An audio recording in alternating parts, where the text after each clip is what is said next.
Hi hello అందరికీ ఓం నమ శివాయ. మా పిల్లలైతే కార్తీక మాసంలో ప్రతి ఒక్కరూ తప్పకుండా వెలిగించాల్సిన 365 ఒత్తుల దీపాన్ని అయితే వెలిగించారండి. నిజానికి నేను కూడా చెప్పలేదన్నమాట అలా పూజ చేసుకోమని, కానీ వాళ్ళే చాలా ఇష్టంగా ఇంట్రెస్టెడ్గా 365 ఒత్తుల దీపాన్ని వెలిగిస్తామని చెప్పేసి పూజ చేసుకున్నారనమాట. నిజానికి పిల్లలకు కూడా భక్తి భావన ఆధ్యాత్మిక భావాలను గురించి తెలియజేయాల్సిన అవసరం అయితే మనకు కూడా ఉందన్నమాట.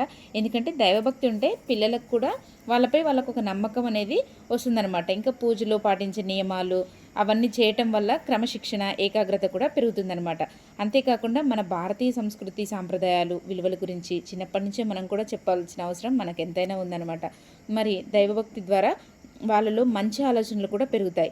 చెడు ఆలోచనలు ఎక్కువగా అల్లరి చేయటం, ఏదైనా ఒక చిన్న విషయాన్ని గురించి ఎక్కువగా వాదించడం అలా మీ పిల్లలు కూడా చేస్తే మాత్రం తప్పకుండా వాళ్ళతో కూడా పూజలు ఇవన్నీ దైవభక్తి ఇవన్నీ అలవాటు చేస్తే ఏమవుతుందంటే వాళ్ళలో కూడా నిదానం అనేది వస్తుంది, ఏకాగ్రత అనేది చదువులో కూడా పెడతారనమాట. భగవంతుని ఆరాధించడం అనేది ఎవరైనా చేయొచ్చు కదా, పెద్దలైనా పిల్లలైనా ఎవరైనా చేయొచ్చు. కాబట్టి వాళ్ళతో కూడా ఇలాంటి పూజలు చేయిస్తే చాలా మంచిదన్నమాట.